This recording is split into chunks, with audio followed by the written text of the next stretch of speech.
We say to you, fear Allah. Do not oppress the Muslims. We will stand for Islam. We will stand for the Sharia. We will stand for our Muslim brothers, whether you hate it or whether you like it. Nare Takbir! Allahu Akbar! Nare Takbir! Allahu Akbar!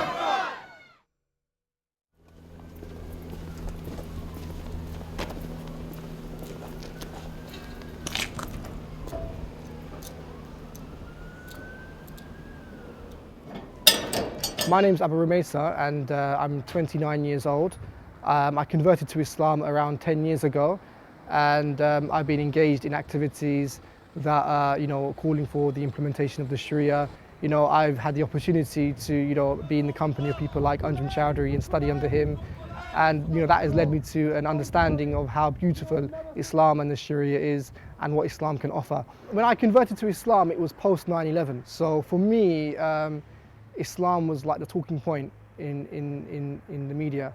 I'm sure like many British people who are Christian or atheist, they would get offended when someone tells them that the life they are leading will lead to hellfire.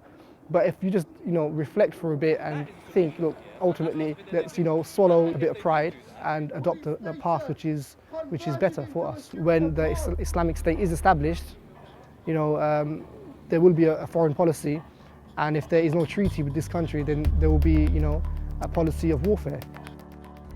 On the 27th of September, Abu Rumaysa fled the UK after being released on conditional bail. He failed to comply with the conditions of his release and boarded a bus to Paris with his wife and children, and is now believed to have joined the Islamic State in Syria. Along with 8 other suspects, Abu Rumaysa was arrested in a series of dawn raids carried out by UK anti-terror police on suspicion of supporting the banned terrorist organisation Al-Muhajirun. Over the last year and a half, Vice News has interviewed Abu Rumaysa about his campaign to impose Sharia law in the UK, as well as his views on Britain's foreign policy. Radical Islamist preacher Anjum Chowdhury was one of the 9 suspects arrested on the same day as Abu Rumaysa. While still on conditional bail, we went to meet Anjum to find out more about Abu Rumaysa's departure to join the Islamic State. Can you tell me about the recent raid where both yourself and Abu Rumaysa were arrested?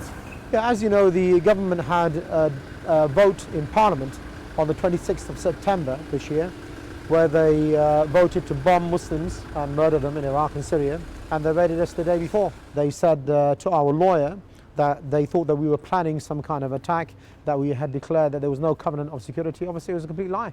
And has your passport been taken? Yeah, they took my passport, they took my driving license, they took about 80 bags of items as part of their so-called bail conditions. Were the bail conditions the same for Abu Rumaysa? Well, I assume so. Obviously, I didn't see his particular warrant and his conditions, but I assume they were exactly the same. The police are saying that he's in Syria. It wouldn't surprise me, but this is why I understand that he left. He was asked to hand in his passport. I think from what the police are saying, he took his passport and he went abroad with his family.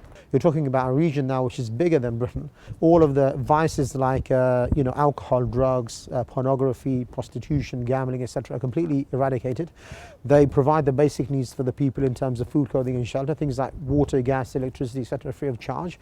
And of course you have Islamic education and all of the other things which the Islamic State is obliged to provide. So it's the Khilafah system. It's what we've been struggling for the last 20 years, at least some of us in this country. So I think that it is a dream of every Muslim to live under the Sharia and to bring up his children by the Sharia. Don't you think it's a bit weird that he's taken his children to, effectively a war zone? Well, in fact, a war zone. No, his thing is not the whole country is in a war zone. You see, this is what people misunderstand. It's not a guerrilla warfare.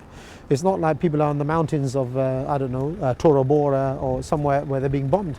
It's very secure and very safe for the people. I think it's more safe than this country indeed. The route he's taken, as far as I understand, is via Paris. Is that like a common route? I don't know about the route. I can't answer that question.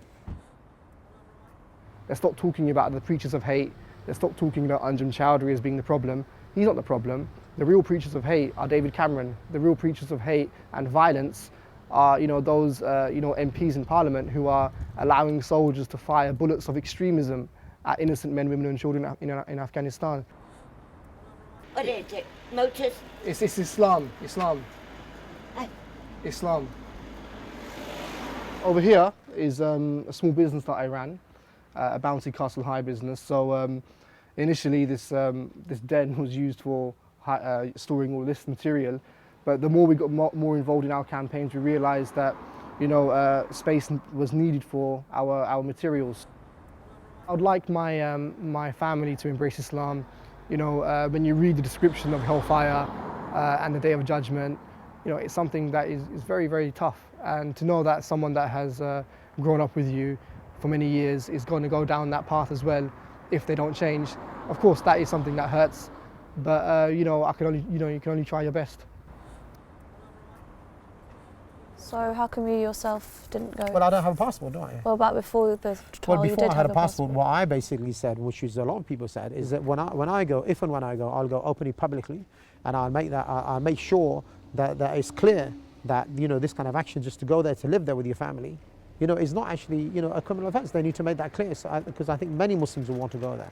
Now, there's no doubt people may make mistakes. There may be some misapplication of Sharia here or there, but that does not negate the fact that it is an Islamic state and they're implementing the Sharia which they need to be classified as an Islamic state.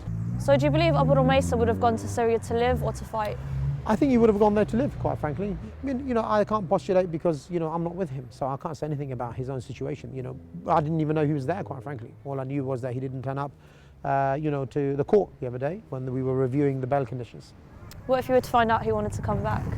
Well, if he wants to come back, it's entirely up to him, isn't it? I don't know what his situation is. I mean, what if we found out that he wanted to go to Indonesia? What if we found out, that he's ended up being nominated as the Khalifa? I mean, you could say many things. But the point is, he's left Britain.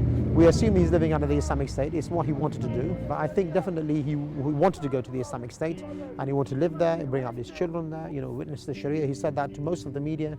He even said he was willing to give up his citizenship. So, it's no surprise really that he's ended up there.